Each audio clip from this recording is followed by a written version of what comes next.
Good morning. Very good. My name is Mike Lake, and proud member of the advisory board for the Smart Cities Expo and World Congress, and the president and CEO of Leading Cities, an international organization of cities exchanging best practices and ideas around the world. Today, it's my great honor and pleasure to introduce our keynote speaker this morning. Parag Khanna has really lived a remarkable life. We've had a few minutes prior to this morning to get to know each other, and as impressed as I was with his professional life, the individual is even more impressive. His commitment to cities is something that I think everybody in this room will appreciate. He, at such a young age, has forged his path in the world. He has created almost an empire of information, which he shares with us on a regular basis. You know, he's a best-selling author. He was cited as Esquire's top 75 most influential people in the 21st century. And it is our great honor to have him here today to talk about the future of globalization, how it affects all of us. So please join me in welcoming Mr. Parag Khanna. Thank you. Thanks so much. Thank you. Buenos dias. Good morning, everyone. Thank you so much, Mike, for that very generous introduction. I love your term, empire of information. I've never heard that before in my life, and I'm going to use it. I will footnote you at some point. I'm very, very honored to be here today. This is certainly one of the most, if not the most, respected event in the field of thinking about cities and smart cities, and it's my first time here, but not my first time in Barcelona, a city that clearly has been at the center of attention internationally for a lot of reasons that I'm going to talk about towards the end. I'll save the politics for a little bit later, when we get really messy in the conversation. But first, let me point out that the topic today is the future of globalization, which immediately doesn't sound like it's about cities, but everything else here in this convention is about cities. But globalization is in fact the history of cities and their diplomacy and their interactions with each other. When some people say urbanization is the meme of the 21st century, yes, it is in a demographic sense. But the role of cities in the world is not a new story. It is a 5,000-year-old story. The origins of diplomacy go back to Mesopotamian cities and their relations with the cities of Anatolia and the cities of Egypt. So we are here to not just focus on the 21st century, but actually, at least for my purposes, to relay a little bit of the history of why we should be so confident as to why the 21st century will be the century of cities. The interesting thing about the conversations about globalization is that people have argued for the last decade that this globalization, that I think is just taking off because of the role of cities, some people believe is coming to an end.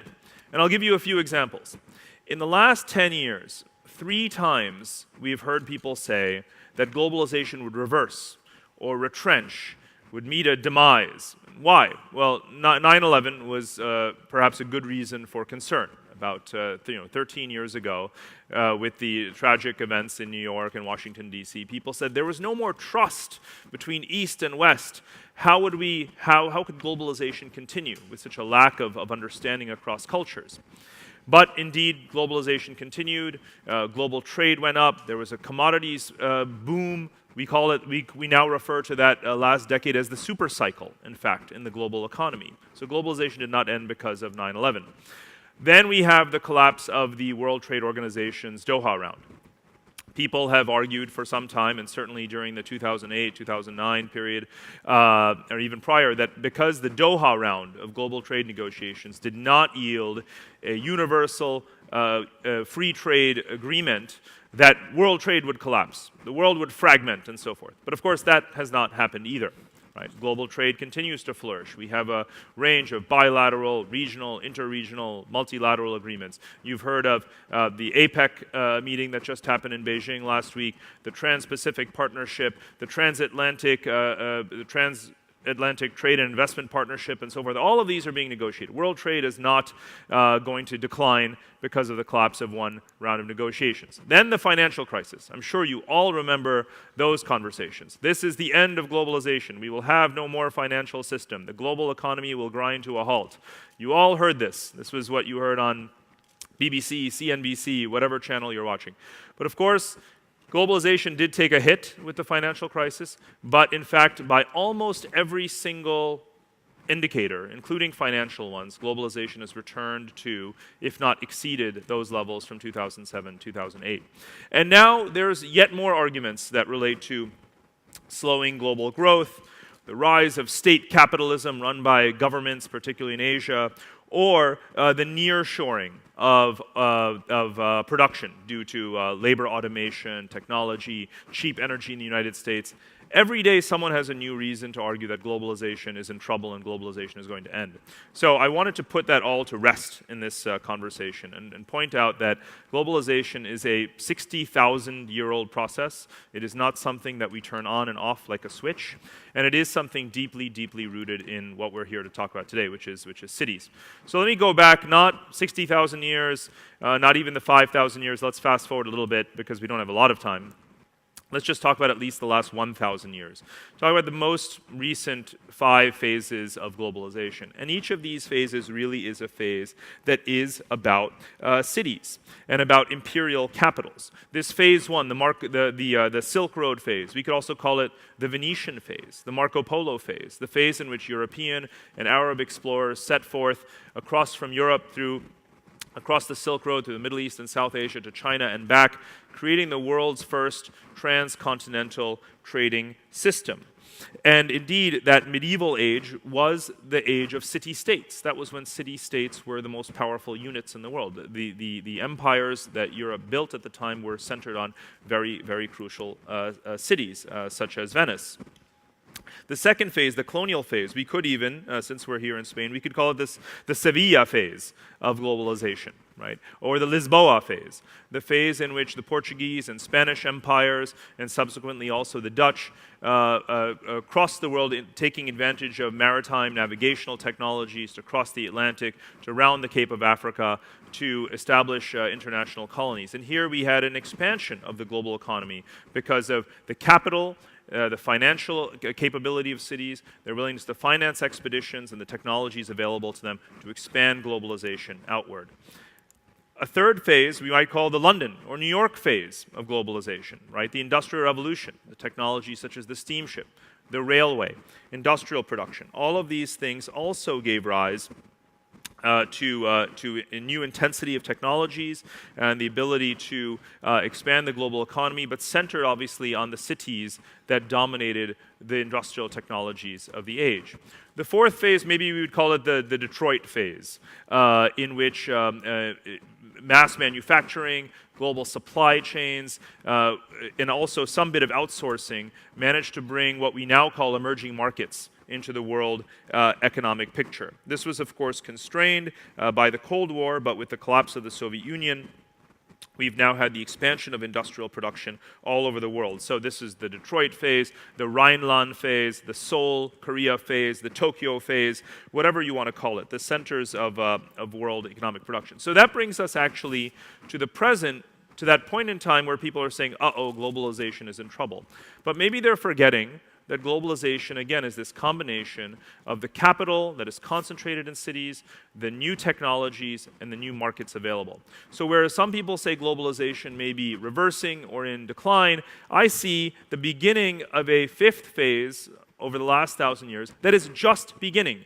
Because as you may all know, those phones that you have all taken out and are taking pictures with right now, you didn't have those even 20 years ago. So technological phases, last time I checked, last a little bit longer than 20 years, right? And the technologies that we have in our hands, the technologies that are so portable and mobile and the costs are coming down, the technologies that if you walk through the through the exposition pavilion here you see on display, those are just beginning to spread all over the world. Globalization is actually just beginning to completely encompass the entire world economy because of the collapse of the Soviet Union, because of the spread of capitalism and the integration of all of these markets and regions. When we had conversations about globalization and the world economy 15, 20 years ago, people forgot to talk about Africa and Latin America.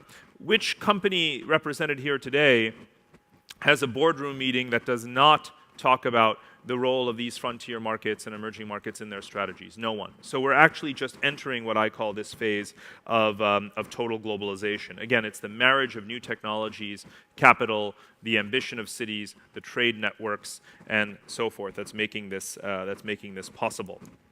Now, this has had a big impact on geopolitics. 25 years ago, celebrated just a couple of weeks ago, was the 25th anniversary of the collapse of the Berlin Wall.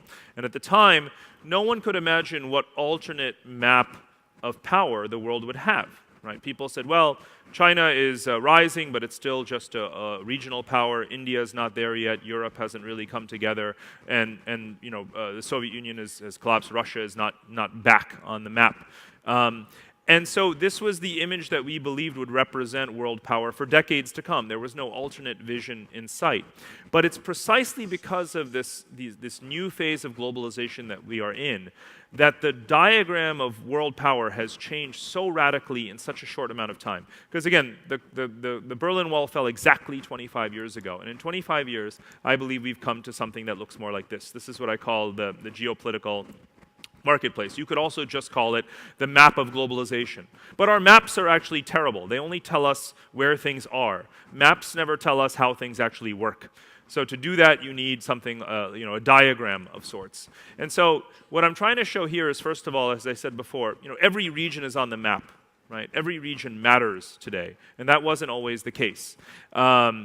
Secondly, we have regionalism. Right? We have this growing density of interaction within regions. The European Union obviously is the foremost example of that, but around the world, wherever you go, you see more regionalism happening. I've recently relocated to Asia, where every day there's a new diplomatic agreement to try and tie countries closer together to deepen their economic and political relationships. But most importantly, there isn't one center in this diagram. Right? Everyone is doing business with everyone else.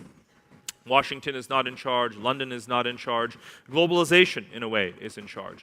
And it is the cities in these regions. It is the infrastructure that connects those cities. It is the airlines. It is the undersea internet cables. It is the telecommunications. All of the ways in which the different regions of the world are able to ever more seamlessly trade and engage with each other that is accelerating our shift towards this diagram of the world. And I think this is a robust structure. I think this is a decentralized picture of the world. It's a world in which it matters less what particular nation you are in than what city you might be in. Now, I wanted to make a reference to Orwell because, of course, he came to Barcelona in the mid-1930s to serve as a partisan in the Spanish Civil War. He actually felt that the anarchists were in control of this city. Things have changed a little bit, I think, in the last few decades. But the reason I bring up Orwell is not because of his work about that period, the Homage to Catalonia, but because of the book he wrote 10 years later, which of course is 1984. Now, all of you are familiar with what 1984 was about, but there was one map that sort of captures the structure of the world at the time. And the map was quite different from the one that I put up earlier, but it's one that we increasingly worry about becoming real today. This was Orwell's map. These were the warring, autarkic superpowers, if you will, of that age of 1984. The novel was, of course, set in Oceania, but Eurasia and East Asia were these powerful regional blocs that were authoritarian, totalitarian in their territories as well, but warring and combating with each other over the spaces in between. And I always fear that is something that we should worry about. Geopolitics has certainly not gone away, and we see that every day when we look at what's happening in Ukraine. And indeed, in political science and international relations, we're very worried that globalization requires a very strong geopolitical anchor, because historically it has as well. I've just tried to present to you a diagram of globalization in which, and I admittedly, I said no one is in charge, right? I said that the network takes over, in a way. That's a nice vision, but a lot of people will say, well, that's actually a very dangerous and a very bad idea. Because historically, you had Pax Britannica and Pax Americana providing the stability which underpinned global trade and global exchange amongst those cities. And we've had peace, prosperity, and growth in the world economy during those periods. And when there has been hegemonic instability, there has been world war. And if geopolitical theories are correct, we might indeed be heading towards a World War III. It's certainly the case that we have multiple, very powerful superpowers, if you will, that have very, very tense relations with each other. So are we going to have a repeat of history? Are we going to have a World War III? Or is that view that cities naturally have, which is to trade, to exchange, because cities cannot be autarkic the way the empires of 1984 can? Or will another model prevail? There is some hope. There is something different happening today than in previous periods. And I wanted to show that to you in this manner.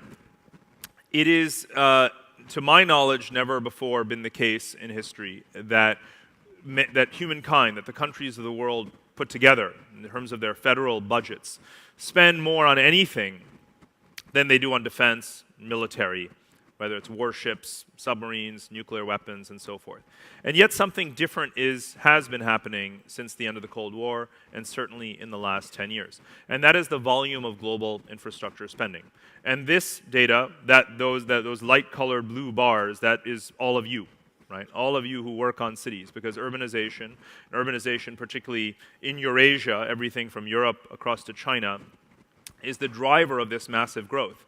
There is a leveling off that's happening in global defense spending. It has a lot to do with the US cutting back its spending. But if you look at the gap as it widens and widens, even if global defense spending were indeed to rise again, would it match the projections that we have around the demand for spending on urbanization, on transportation, on telecommunications, on sanitation, and so on and so on? Probably not.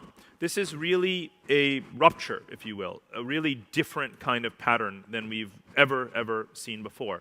And I wonder what it means. What does it mean for a world where we're worried about geopolitical tension and conflict, but we're spending more and more and more on building or rebuilding, as it were, much of the world? Because in fact, when the United Nations was founded in 70 years ago, it had 51 members. There were 70 countries in the world, but 50 members. Today, as you know, there are 200 members of the United Nations. And so most countries in the world have been born in just the last 70 years. So most of the world is post-colonial countries that really do need to spend a lot more on building their infrastructure, on rebuilding themselves. And those are the mega cities, if you will, across Africa, the Middle East, Asia, and so forth. So I certainly expect this trend to continue in this gap. But again, will conflict disrupt it, or can we move into a new kind of pattern? And so I hope that what we'll do in a world that is run by the agendas of cities, the need for cities to invest in infrastructure and to continue to build themselves to house 9 billion people, that we will not damage, destroy, undermine all of that in war, but that we might move towards a different kind of paradigm that I call tug of war. Tug of war is, of course, not new. Actually, it's the oldest sport in all of human history. Perhaps running, racing, or swimming might be older, but we have archaeological records as a team sport. Tug of war is the oldest team sport in all of history, about 8,000 years of history of tug of war. Chinese emperors, the pharaohs of Egypt and others used tug of war to train their militaries, but of course they didn't actually fight. This is a very interesting kind of sport, because even though it's incredibly intense and excruciatingly painful, there's no actual combat, right? You're not actually physically harming your opponent. You're fighting over something that connects you. You're fighting over the rope.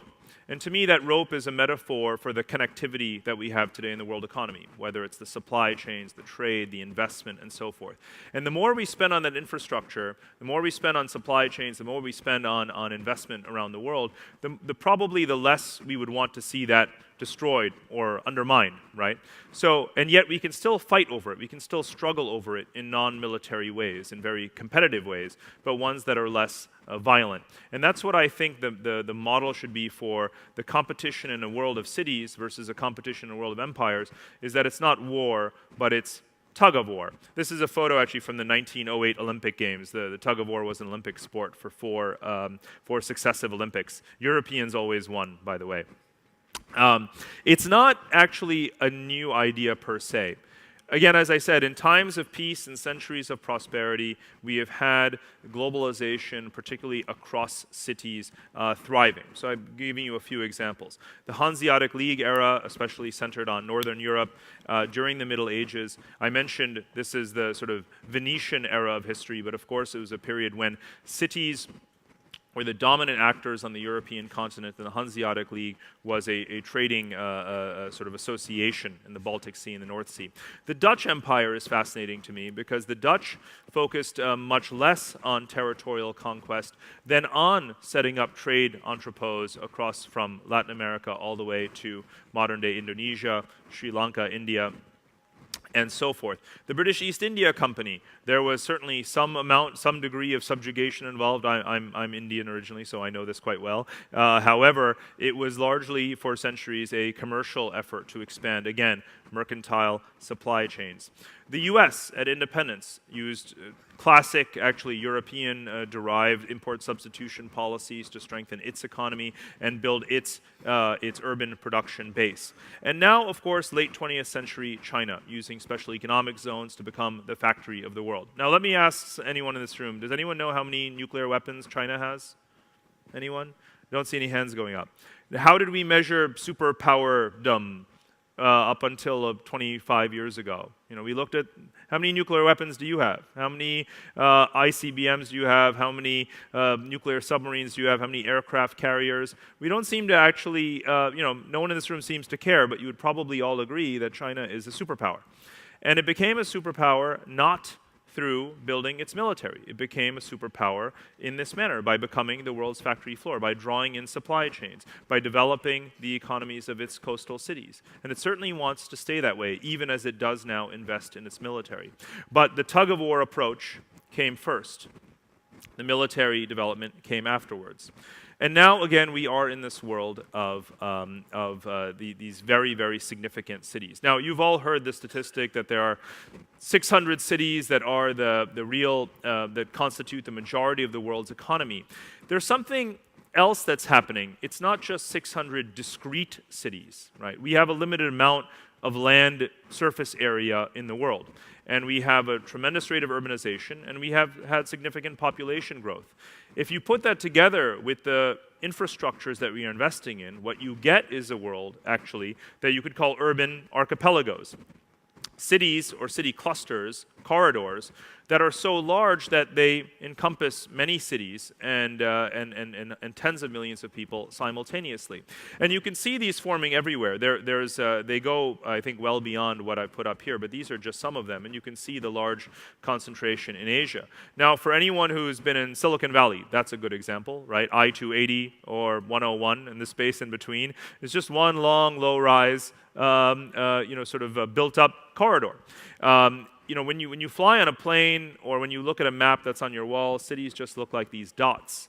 But in reality, of course, as you know, there are these long gray patches of urbanization. And that's what I'm trying to capture here. If you've been to Lagos and you see what they're doing with the light rail, and you see the expansion of Lagos and its suburbs moving westward, I think that Lagos will soon spread westward across 4 countries, across Togo and Benin to Abidjan and the Ivory Coast, and you will have one long, Atlantic coastal urban archipelago of 50, 60 million people. And that is happening all around the world as we build these urban archipelagos. Now, these are, again, like these places and the dozens of others that are the real drivers and foundations of the world economy, they are much more interested in tug-of-war than in war, right? Much more interested in connecting and trading and building markets than they are in fighting. I want to hone in on a couple of these to the places where I find the most interesting infrastructure and connectivity overcoming our traditional ideas around political boundaries. And I'm starting with the hardest example first because it's China. Now, on this photograph, on this image, you have cities that belong to at least 4 different legal jurisdictions and status vis-a-vis Beijing, right? Macau has a different relationship with Beijing than Hong Kong certainly does, as you all know, which is different from Shenzhen, which was the original special economic zone designated in 1979, and so forth. And yet what is happening is they're building this Pearl River Delta megacity across these completely different jurisdictions that are in some ways quite notable legal boundaries. They are building this physical connectivity, and they're using master planning to really seamlessly combine these high-speed rail, bridges. If you look at the very bottom here, this bridge is set to open in the year 2016 that will connect Macau, Zhuhai to Hong Kong, cutting down the travel time across the lower part of the delta from 4 hours to about half an hour, right? And this is the way in which infrastructure brings cities together,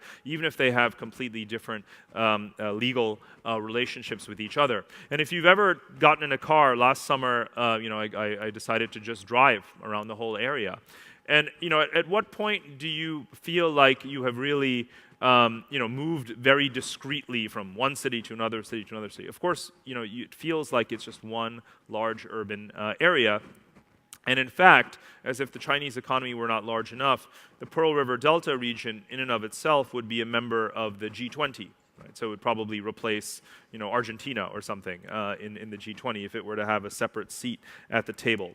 And this is how we should think about China, because we tend to think of it as just a very centralized, authoritarian state. This is an image from McKinsey's study of the Chinese economy, in which they really break it down into these 22 mega city clusters. There is a lot more devolution in China than people realize when it comes to allowing these city clusters to develop their own business plans, if you will, their own economic strategies. And that's increasingly what you see when you travel within these different clusters. And some of them, such as the Qianyu region that connects Chengdu and Chongqing, that actually encompasses about 100 million people.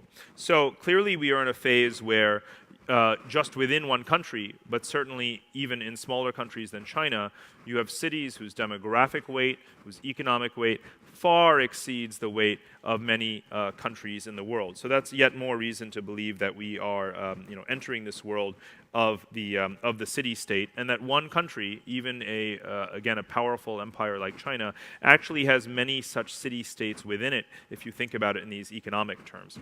And as I showed you on the previous map, much of this is concentrated in Asia, right? The mega city development. And this is also because, as I said before, it's not just the population, it's and the urbanization, it's the need for infrastructure investment to put a roof over the heads of all of these people. And Asia, too, like other parts of the world, like Africa, is made up of many post-colonial countries that have been neglecting their infrastructure for a very long time.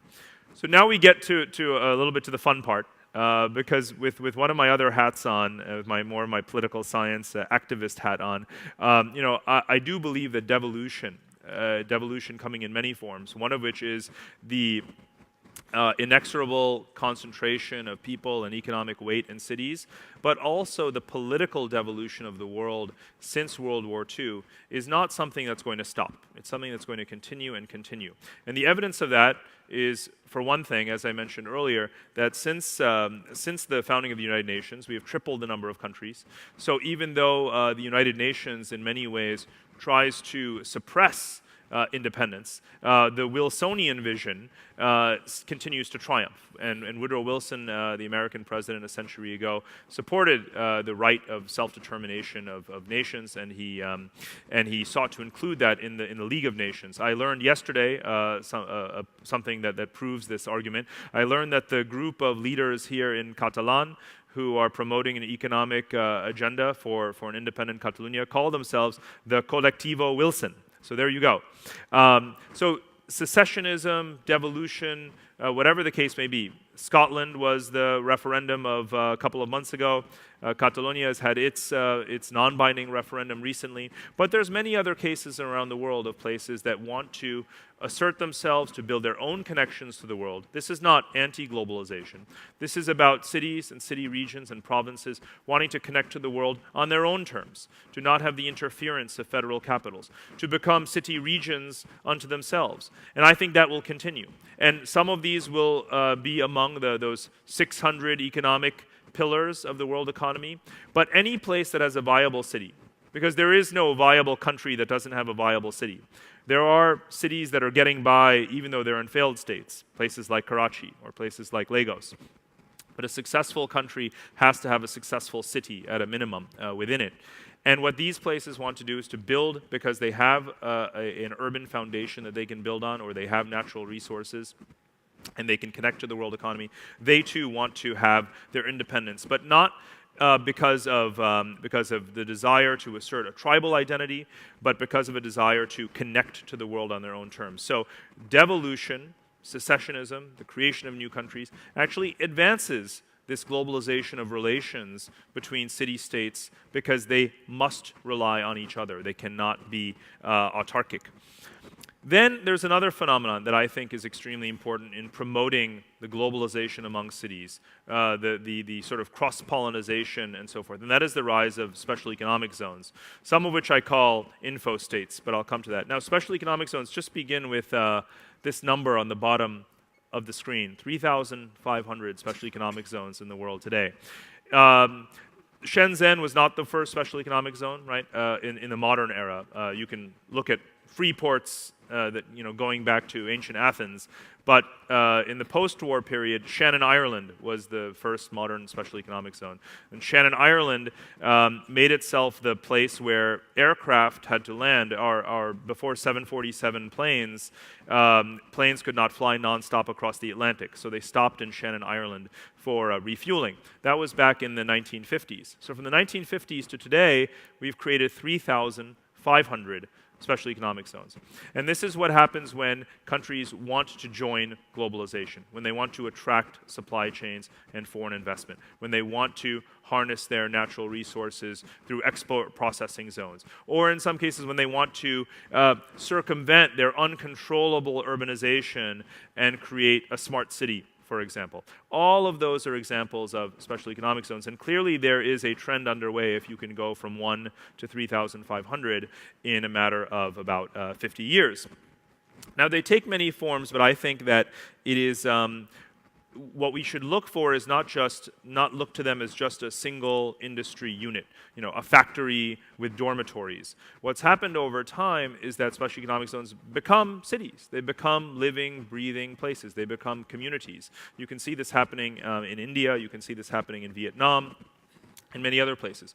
Can we use them? And I think that many of you that represent the technology companies or the banks or many other sectors should look at these as interesting places to experiment with improved governance, with citizen participation, with the efficient delivery of services, with new financial models, because these are not over time these places will grow in size. They will become new dots on the map as they grow and grow and grow. Because, of course, countries or city-states or provinces need an economic model in order to survive. We have such massive amounts of municipal debt in the world today, across the world, whether it's in mature economies, in Europe, in the United States, and certainly in Asia.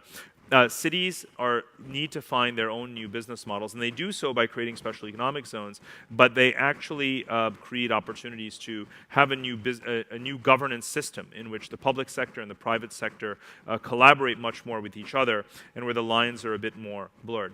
And what this event to me represents in many ways is the place where special economic zones, smart cities, info states as I call them, come together to learn, to share ideas. That's why we celebrate the lessons from other cities that have been implemented in a place like Medellin, and we see that happening all over the world. And this is the new diplomacy of cities coming together and sharing knowledge. And it is much more useful for a city to come to an event like this than it is to necessarily attend a United Nations General Assembly meeting, for example, or something like that. And I think this is also part of that shift. So it actually is affecting our diplomacy. I'm starting to come full circle to 5,000 years ago, because that was a time when, again, the city and the state were effectively identical. Today what we find is that we are looking at the national level for leaders who have executive experience. And not all of the faces I put up here have made the leap from mayor to head of state, though some of them have, some of them have not, some of them still might. But right now, there are about 10 heads of state in the world who were previously mayors of cities. I expect that number to continue. When I travel to many of the cities that you come from, I see that the most respected politician in your country is usually the mayor of the capital city, if he has been an effective executive. Sometimes they call themselves CEO of the city. But clearly at the national level, we are looking for people who have been able to, in an urban world, govern an urban space. And to manage it effectively, to deliver services, to generate new economic activity, and so forth. And so I expect more and more mayors to rise to that national level and to make this an international issue. And that's already what we see happening. Now, one of the most important things that has to happen as we move to this world of global cities is managing migration, because cities are becoming melting pots, right? They're trying to attract talent, they're trying to attract labor. And we live in a world of enormous growth in migration, not just to cities, but between cities. Never before have we had, I'll start from the bottom, 250 million expatriates in the world, 250 million people, or some research puts the figure a lot higher, people living outside their country of origin. And traditionally, whereas we think of migration as people moving from south to north, right, from developing countries to developed countries, or from east to west, now we have flows in all directions. I give as one example the data that LinkedIn has recently published, where they said, the top 5 countries from which members of LinkedIn have physically left as a percentage of members in that country versus the top 5 countries that have gained those members is remarkable, because the top 5, well, I'm sorry that Spain is on the list. I just noticed that. I didn't want to self-censor.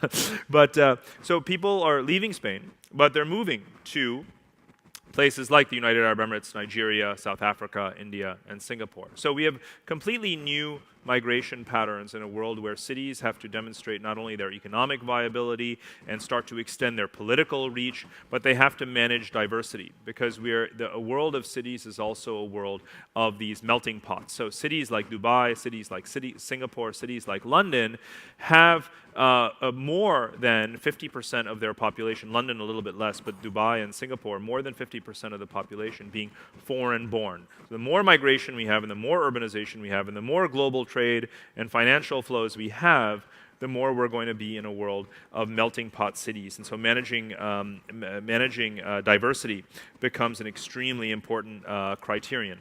Which brings me to the last point, and this is, again, really coming full circle to the age of city-states, which I said is not new. It's 5,000 years old. The age of the Hanseatic League of the Middle Ages, 500-600 years ago, also not new.